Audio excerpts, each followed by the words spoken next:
So, good afternoon, everyone. Welcome at the second series of the B2B Influencer Marketing chat series.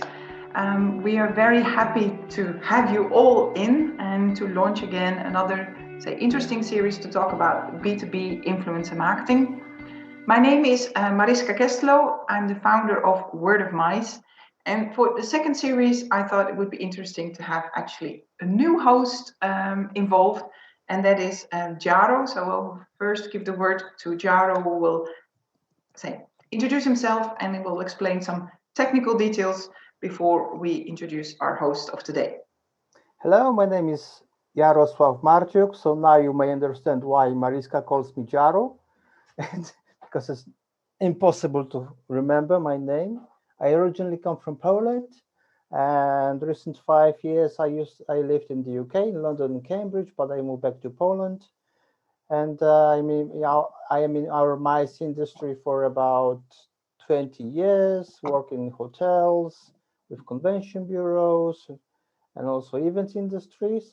And from the other hand, I also have a huge experience in social media marketing, and that's how I met our host today, Phil Gonzalez.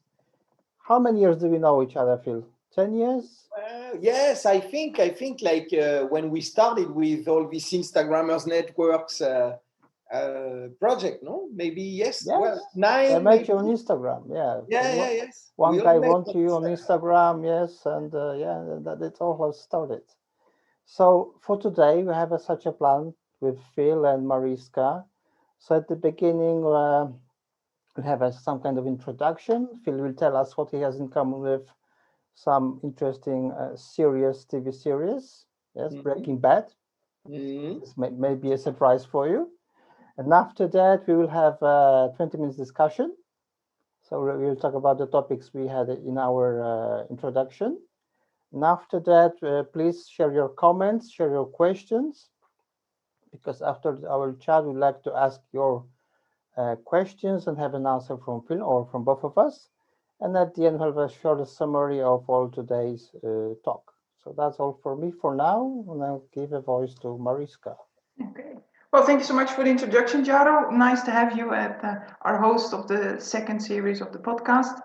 I will introduce actually Phil, but I think it would be better to give the word directly to Phil and to say, would you like to introduce yourself and share a brief introduction, and also, of course, your passion about influencer marketing? Yes, of course. Well, hello, everybody. As you can maybe feel, I am Phil Gonzalez, Philippe Gonzalez. I am French, but from a Spanish family. So I'm the son of immigrants. We went to France, let's say in the 70s. And then when I finished my studies, I used to study very close from Holland, Belgium. I was very close to this area because I studied in the north of France and in a business school. And then I came back to Spain in the 2000, where I started with startups on internet. I used to work on the automotive industry as well. And like Jaro said, I was the last 8 years of, let's say, working in a cooperative area. I was working for EMC, who the producers of Breaking Bad, Mad Men, Walking Dead. So I was digital manager for like 24 TV channels in Spain and Latin America. But the funny thing is that I was very, very, like for 20 years, like very involved on the digital internet blogs, social networks industry, promoting this series around the world, etc. But in the 2010, suddenly I was developing my own application for cooking channel in Spain, etc. It was going very well. And one day a friend of mine told me, oh, there is an application called Instagram. It's very, very nice. It's 1 month or something like this. And I said, oh, let's try. And I'm like creative. I like to paint. I like to take pictures and photography. I said, wow, this app is going to change the world. I was never really fond of Twitter. I was not very fond of Foursquare. I didn't believe in many social networks that were launched. But when I saw Instagram, I had like a sudden, it was earthbreaking. I was like, oh my God, this application is really going to change the world. Mm-hmm. So that's the moment when one day I was in my bed in a Sunday morning. I was in my bed with my Instagram that was like 2 months or 3 months old, and suddenly people was thinking, they were like writing on their Instagram messages just underneath in the feed, they were writing, how can I be famous? How can I be popular on Instagram? And suddenly I said, well, there is like 10 rules you should follow. Just because of my knowledge of social networks before Instagram, I said that would be the 10 rules you have to follow. And people say, wow, it's very interesting, they told me on the picture. So I said, let's start with a blog called Instagrammers to help people understanding what was Instagram, because Instagram has no website in 2010. Sorry to interrupt you, Phil. So when was it when Instagram was created? In October, the 6th October 2010. Okay, so we're talking about already 10 years of evolution. So this day, let's say, like in December 2010, I said, I have to make a website because people do not understand what is Instagram. Mm-hmm. I mean, they were uploading, sharing pictures, and they were not putting any title. And so I said, I'm going to help people to understand an app like Instagram. And I started the first blog called Instagrammers.com. And that was the really beginning of everything.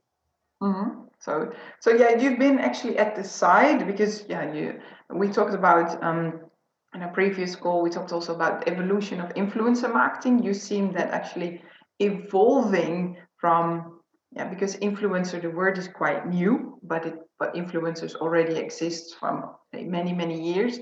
You've seen that from, like you said, 6th of October 2010 until now.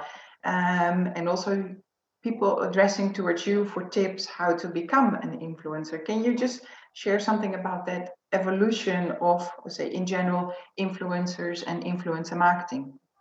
Well, it has been really a great period of my life, really, because I knew what was happening before. I knew a lot of famous bloggers, for example, in Spain, and a lot of Twitter people. But before Instagram, the name influencer didn't really exist. Okay, we used to say, wow, this famous guy from Twitter or this famous blogger, but there was not this name stamped like saying is influencer. So in the early stage of Instagram, at the really beginning, I remember in 2010, 2011, when you used to have 1, 2,000, 3,000 users, you were like, wow, he's an Instagrammer with a lot of followers. And I remember at this stage, at this moment, I knew quite all the influencers, let's say, in the world, because you had one guy in Germany with 70,000 followers who was Thomas K. You had one guy in New York called Taking Your Photos. So it was quite easy to know in all the world, all the people who were like more than 50,000 followers. It was like, wow, these people used to be promoted by Instagram. They were not famous. They were not photographers. It was only people who like ordinary people, ordinary people promoted by Instagram. That's what happened to me in the 2012.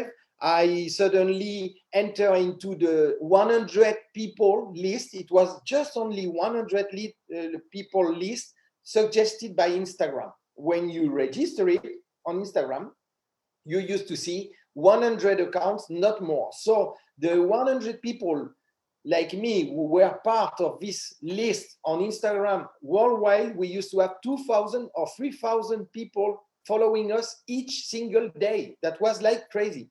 So these people were the really first influencer. They were not famous, because we did not have until 2012, we didn't have the first famous who was Snoop Dogg, the rapper, okay, the rap singer. But did you get support then from Instagram in the beginning? Because at the beginning, Instagram was really creating these monsters, these audience monsters, and Instagram was not thinking we are creating the future of influencing.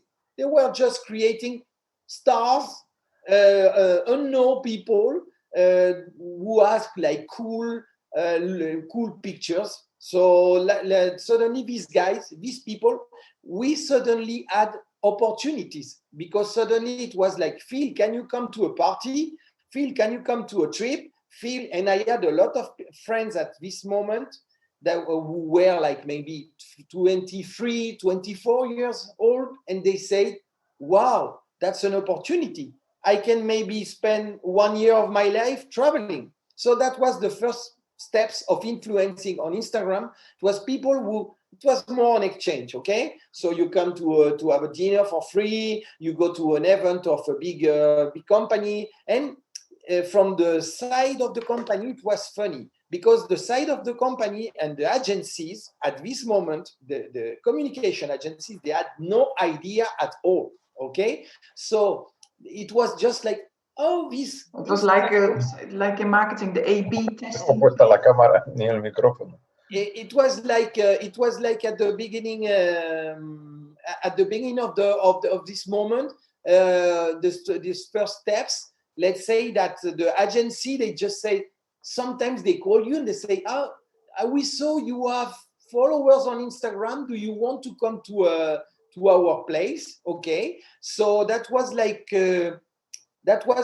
quite strange, because everything was building itself without no strategy really. But was there a strategy behind from Instagram? Because I think Instagram wanted... Instagram corporation, you mean? Yeah, or other, because was it also the purpose from the start that they wanted to grow that big? Because they supported you to also to grow, if you grow, to tell it. Yes, they wanted probably, it was not really clear, okay? Mm-hmm. I mean, think that Instagram, when they started, they were only 4 people. And they were, in less than 2 months, they were 10, like in December of 2010, they were already 8 million, and they were still only 4 people. So it was like crazy. They didn't have time. They didn't have a blog. So there was a lot of things they were doing on Instagram.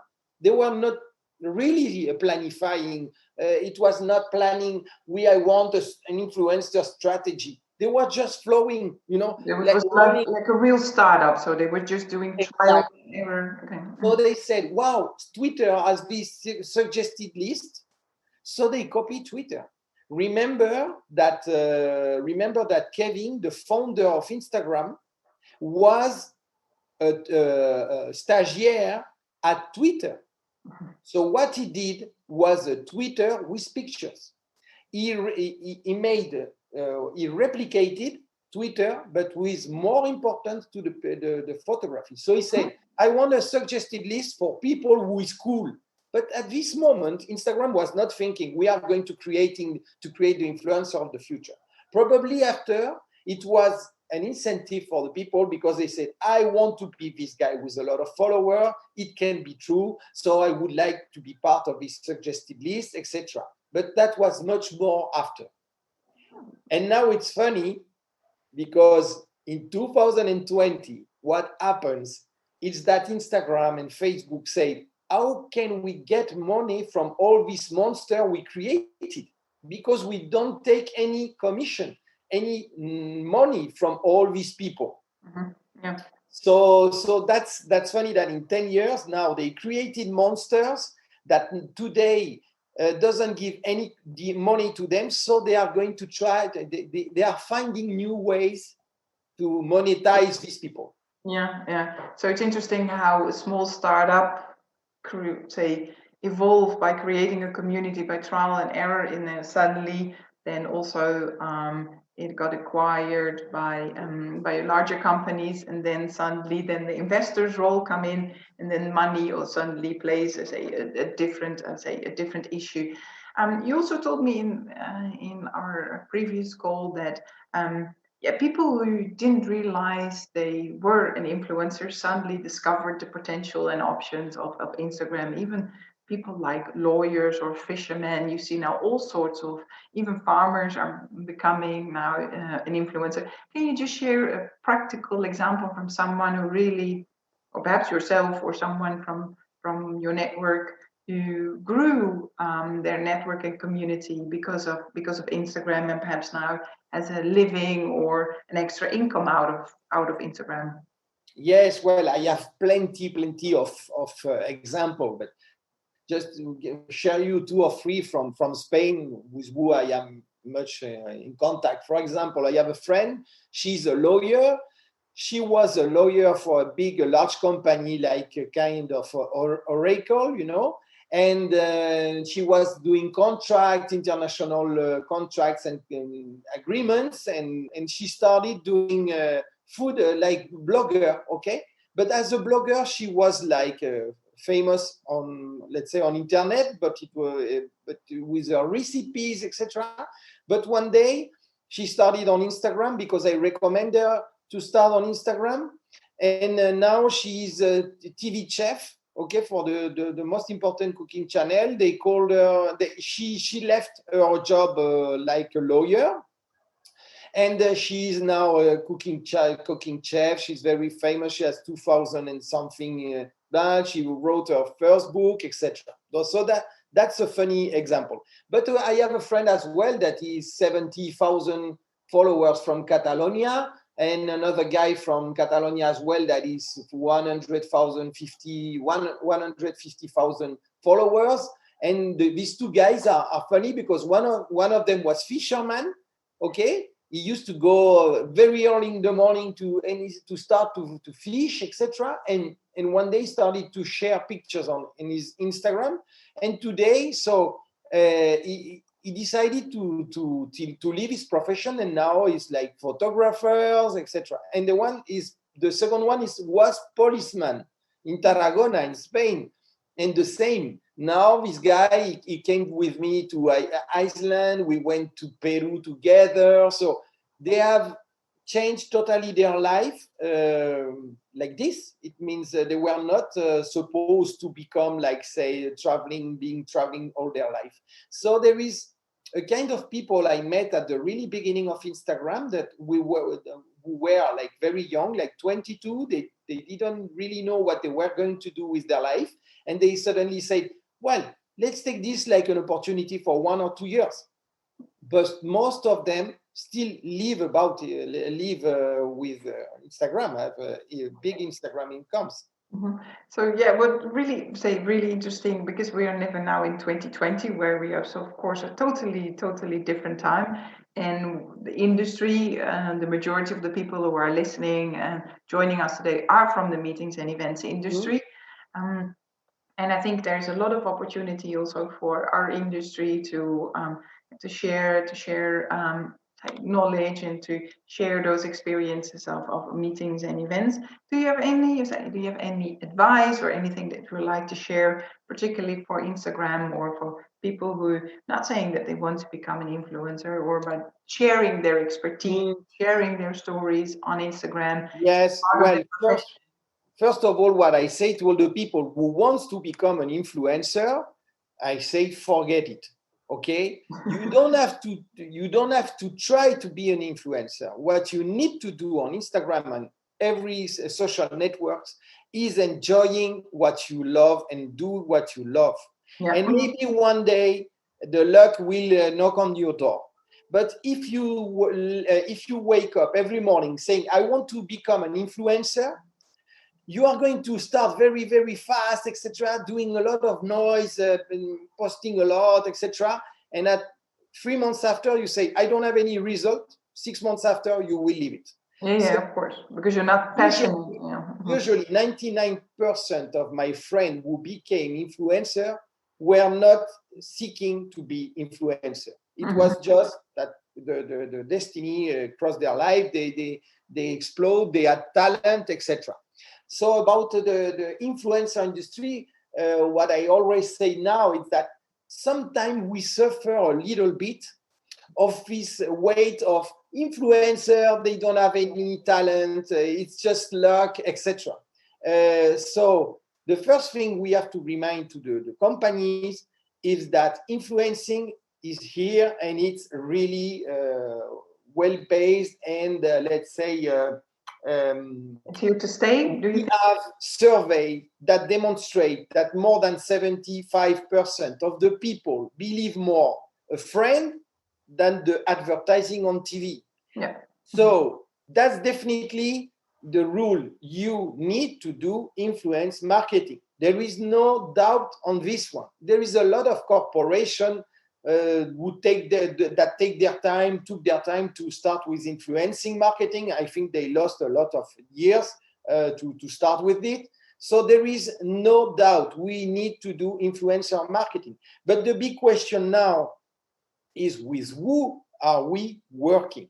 So at this moment, there is unfortunately still a lot of agencies who say, like here in Spain, sometimes it happens to me, people call me and say, Phil, I want like 5 influencers with more than 300,000 followers.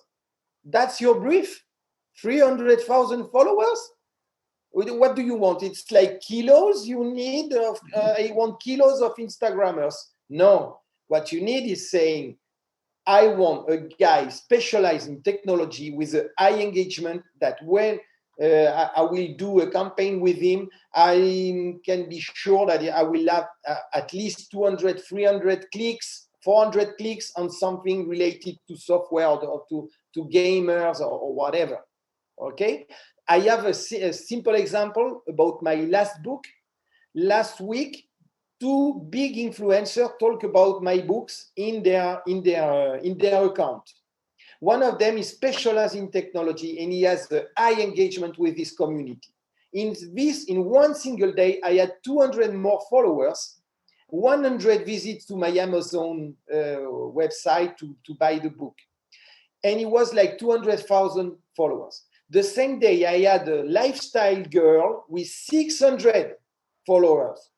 She brought me any followers at all, no visit at all, because probably, well, yes, some visit, okay, but not like maybe 10, 15 people follow me. But in front of this guy, it was like she was 600,000, he was 200,000, and probably this girl has a target who is not really interested in buying a book about Instagram. They are more interested. There are more young people interested in the way she's wearing. You know. Yeah, but so it's of course about relevance. It's about relevance. That person really has its niche, and I think that's also what I encourage, that people have a specific niche. Also within the meetings and event professionals, people have, for example, and focus on incentives or focus on corporate events or focus on technology events. If you have really that niche and you maintain that niche and you will show also that you have that expertise and that knowledge in that niche, then people will say rely on you and people will follow you. There's a question, Phil, from our guest. How brands can work with influencers on Instagram, but from B2B perspective? Do you have an example of that? Because yes, you're an ambassador for B2C companies, but also B2B companies. Well, that's a good point. Most of the time, like I said, the agencies or the brands are thinking in B2C marketing, like it's like more normal, no? And sometimes the brands comes to me and say, hey, I want to do something with this large amount of followers people, no? But I'm not interested in this target. And usually I used to work with not micro, but let's say people who has not like big head and think they are God. I used to work with influencer with less work, less smaller community, like 80,000, 100,000, and very implicated in their work. Okay, so when the company called me for B2B stuff, I said, usually these people has lower follower numbers. They can be 3,000, 5,000, 7,000.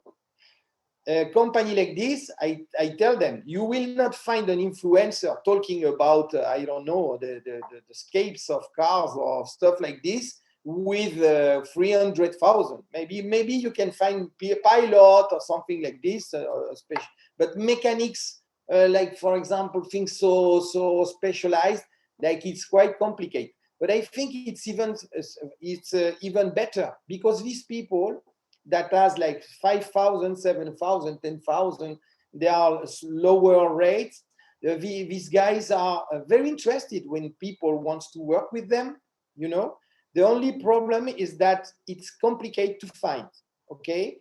So you have to really enter in the communities talking, imagine, about cars and saying who would be the best guy to promote the brakes of my cars.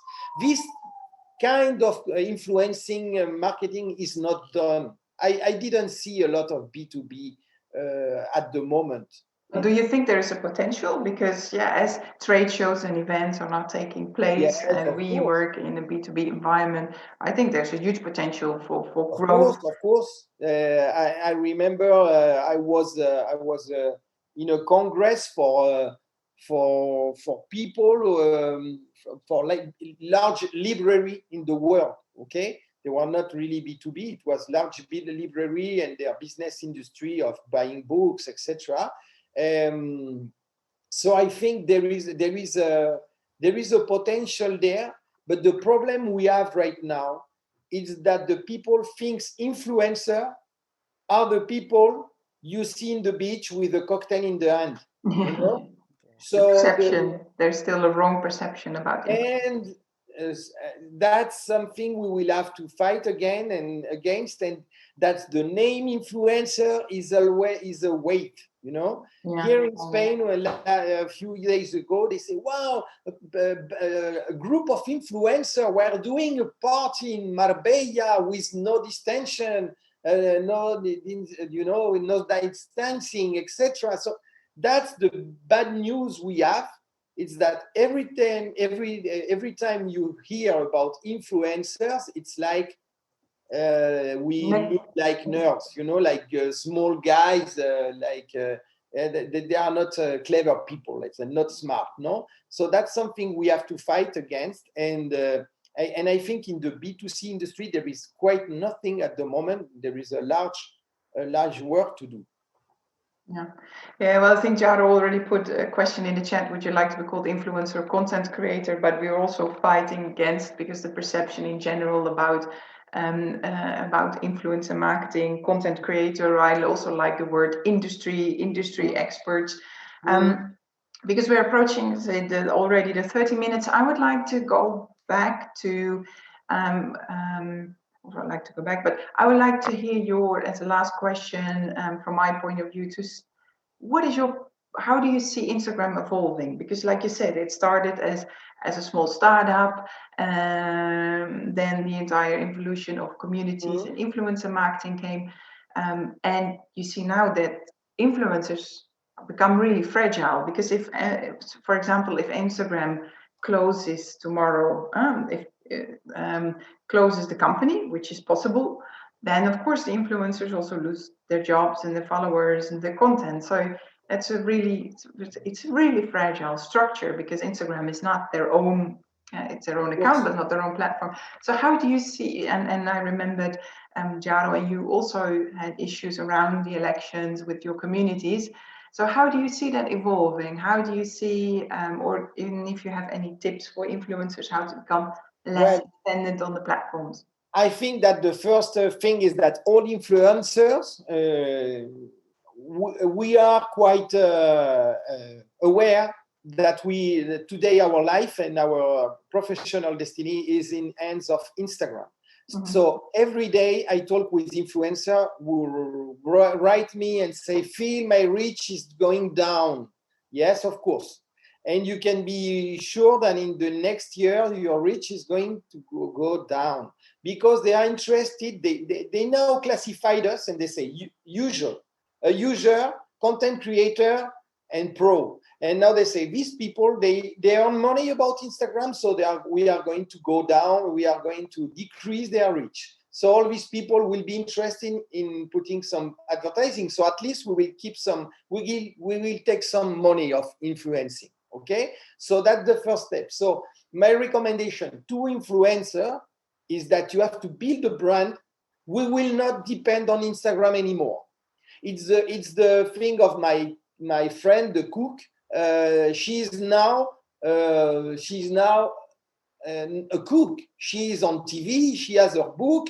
And tomorrow, if Instagram goes down, she will be called for her personality. So we have to take the opportunity as influencer to build a brand. That's why many bloggers change their name to their real name. They used to have a brand name, a fashion name in blogs, and they changed to their real name because they understood they had to build their own name. So my tip for people on Instagram, for influencer, would be that. Because Instagram, the future will be, we are going to decrease the reach, and they are going to do something on Instagram, that's my intuition, to try to get some money on influencer. The first one will be with shopping. They are very interested in promoting shopping shopping Instagram and Instagram checkout.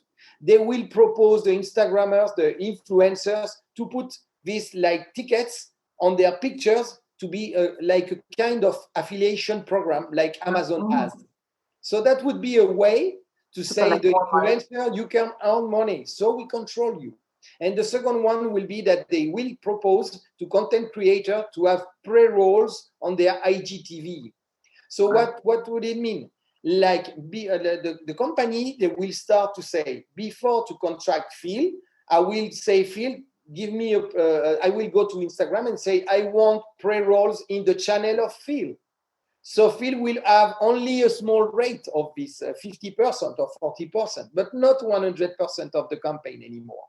So you would see it actually evolving to a more commercial channel and less focus on the content. So that's really really interesting. But perhaps before we go into the question, perhaps you can also say what happened around that your community and also Jaro's community was closed down, and so it also means that you're very fragile and independent. Yes, right now we have big complication. We have big problems on Instagram with Instagram, because Instagram is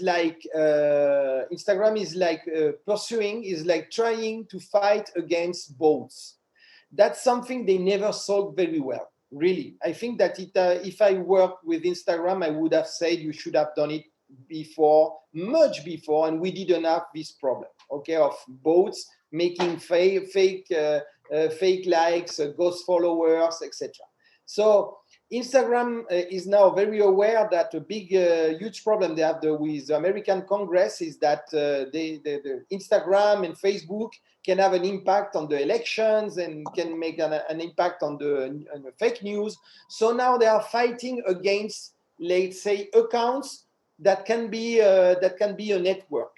So Instagrammers, our network, Igers, is all over the world. So they think we can be an organized network that tomorrow could provoke change in the opinion of the people. So they are like deleting our account one by one, and we have to ask to restore it. Okay. So I would say to people that who has an account that could be like bots or like republishing other people's posts, you have to be very careful with that, because Instagram is going to fight against organized networks all around the world, even if they are like nice community like ours, no?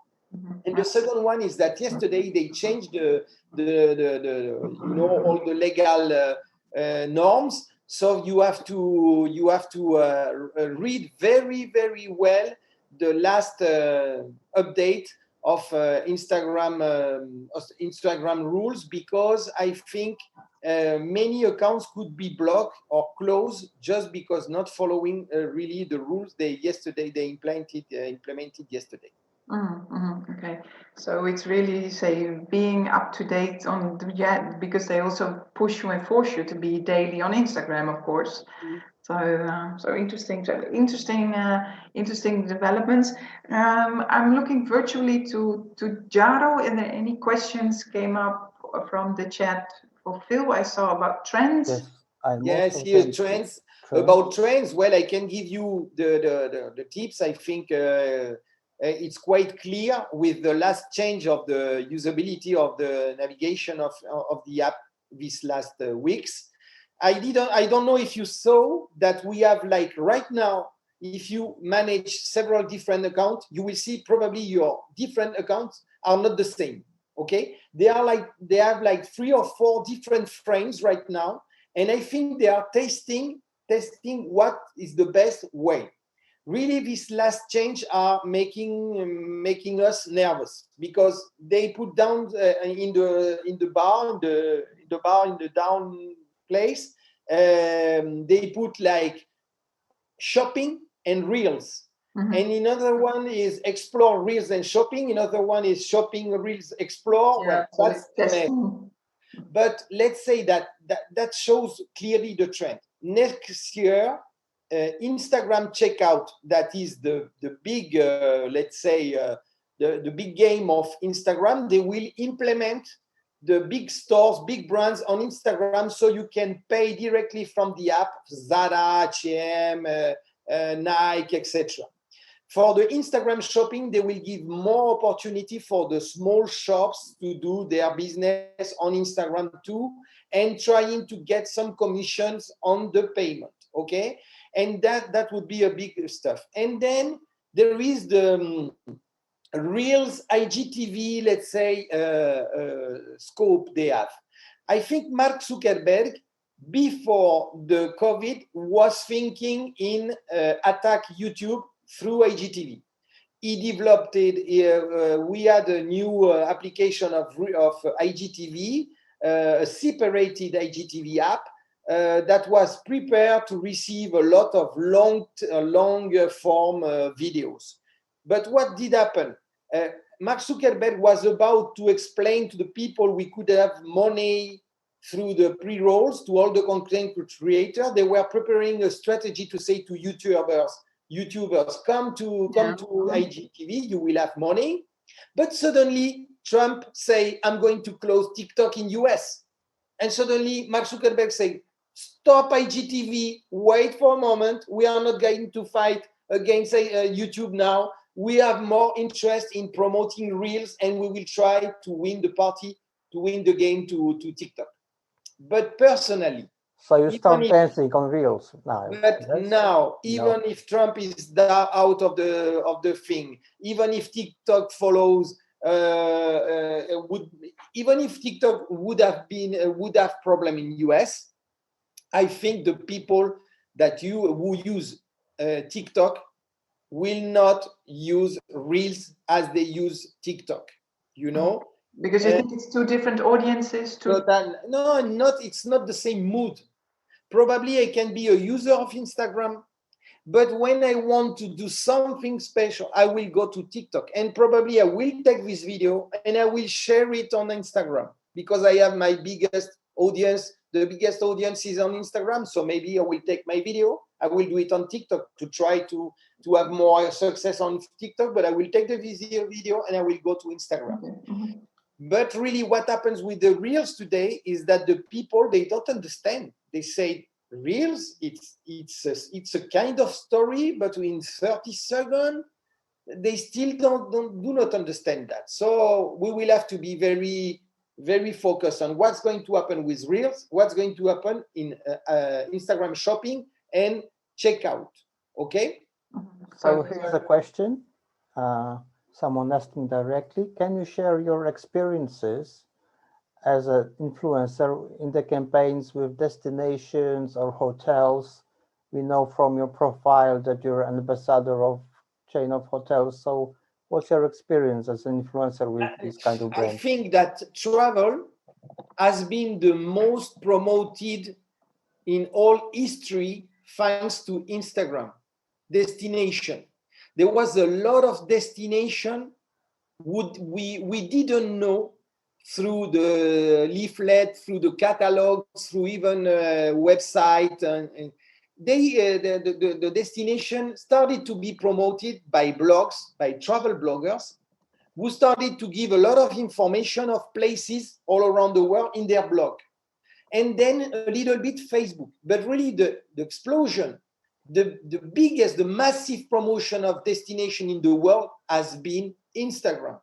Because now you go to a place, a very special place in Spain, where there is the lavender fields, or maybe the northern light in this place. Suddenly, thousands of people go there because they saw it on an influencer pictures, on 1 or 20, and there is a lot of places like this in Canada, in Indonesia, in Bali. There is like 10 spots that you will see tons of times, but there is thousands and millions of spots that people discover thanks to Instagram. So for me, it's unbelievable even that the agency and even the board of tourism, there is still people doubting of the interest of Instagram in this area. So I think it's a great opportunity for many years, I think.